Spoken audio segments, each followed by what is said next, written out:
doesn't get to hit mine. What happens is quite a bit, people come through, they don't want to go maybe for the neck crank or the compression choke.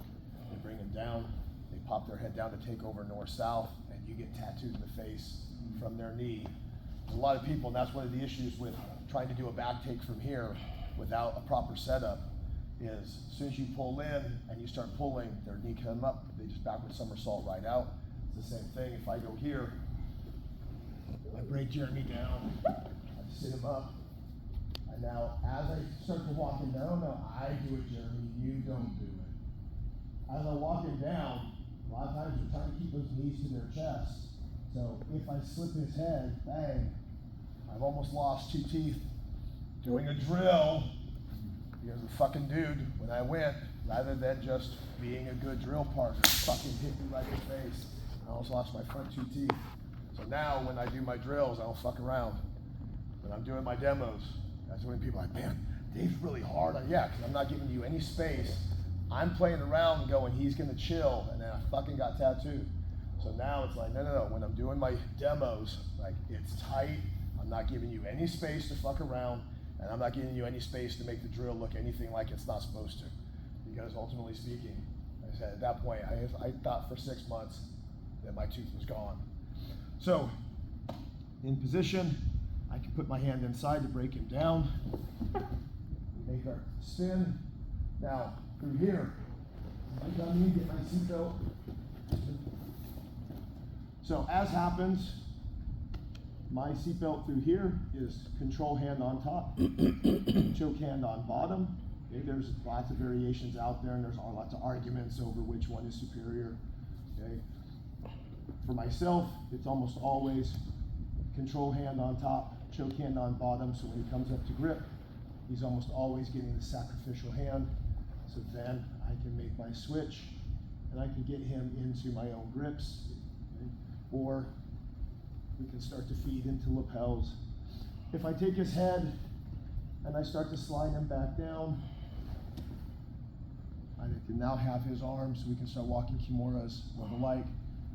Depending on what tournament you're doing, if neck cranks are not allowed, be careful on compression chokes. So, back up. So the other one we did is as I take him through, I break him down through here. Now I take his head and I want to shove it between his legs. Okay. My belly is going to push through his lower back, not over the top. My goal through here is to make his legs become pinned to the ground. So when I'm in with the feet, Jeremy's not the best at doing this. Okay, put him back down. Lift your feet.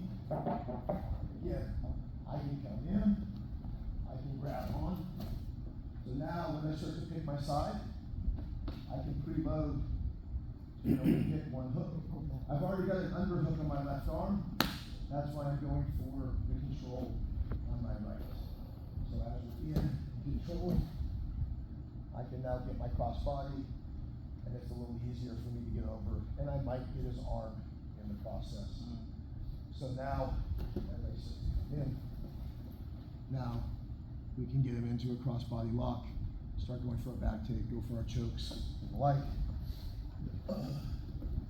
When you're going with the little acrobatic people, what you gotta watch out for, I'm gonna sit Jeremy up. Jeremy, this time, when I pull you backwards, I want you to pull your knees to your chest and get back and somersault.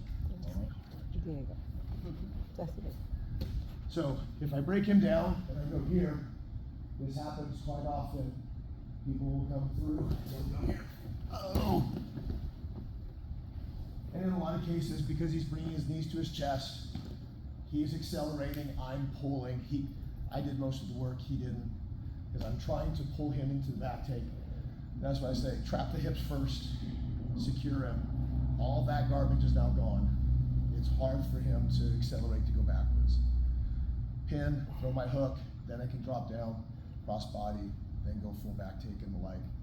Especially as you start going with the smaller guys that are a lot more acrobatic.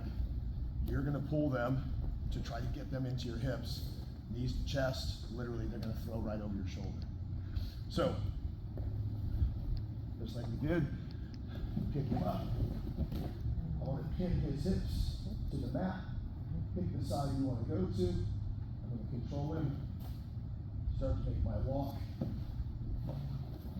Now we're coming in, get my cross body, and then I can start going for my choke or my full back take.